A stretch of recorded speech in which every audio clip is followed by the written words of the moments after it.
Hello viewers, welcome to Vaaruchulu. ఇవాల్టి వీడియోలో Telangana special అయిన సర్వపిండిని టేస్టీగా, క్రిస్పీగా మరియు ఈజీ వేలో ఎలా తయారు చేసుకోవాలో చూద్దాం. చూస్తుంటేనే నోరు ఊరిపోతుంది. ముందుగా ఒక కప్పు తురిమిన సొరకాయను తీసుకోవాలి. అందులో రుచికి తగ్గట్టుగా ఉప్పు, 2 టేబుల్ స్పూన్స్ కారం, ఈ ప్లేస్లో పచ్చికారమైనా యూజ్ చేయొచ్చు, చిటికెడు పసుపు,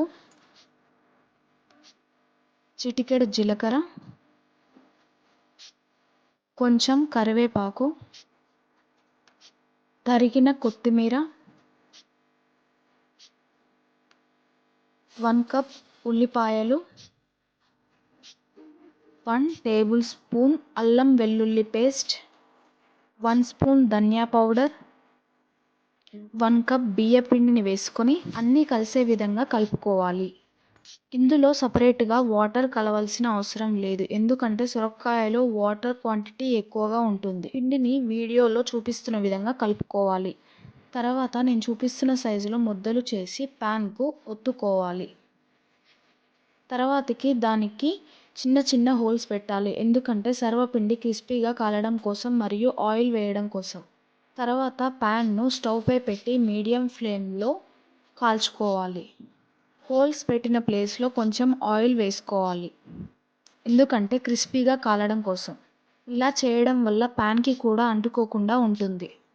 ఇలా ఒక 2 మినిట్స్ సర్వపిండి కాలిన తర్వాత పై లేయర్ తడి ఆరినట్టు అనిపించినప్పుడు మరొక వైపుకు టర్న్ చేసుకోవాలి. మరోవైపు కూడా 2 మినిట్స్ బాగా కాల్చుకోవాలి. అటు ఇటు ఒక 2-3 టైమ్స్ టర్న్ చేసుకొని వేరొక ప్లేట్లోకి తీసుకోవాలి. ఇదే వేలో మిగతా పిండిని కూడా కాల్చుకోవాలి. సర్వపిండిలో ఉల్లిపాయను ఎక్కువగా వాడడం వల్ల టేస్ట్ మరీ పెరుగుతుంది. ఈ సర్వపిండిని మీరు కూడా ఇంట్లో ఖచ్చితంగా ప్రయత్నించి ఎలా వచ్చారో నాకు కామెంట్స్ రూపంలో తెలియజేయండి.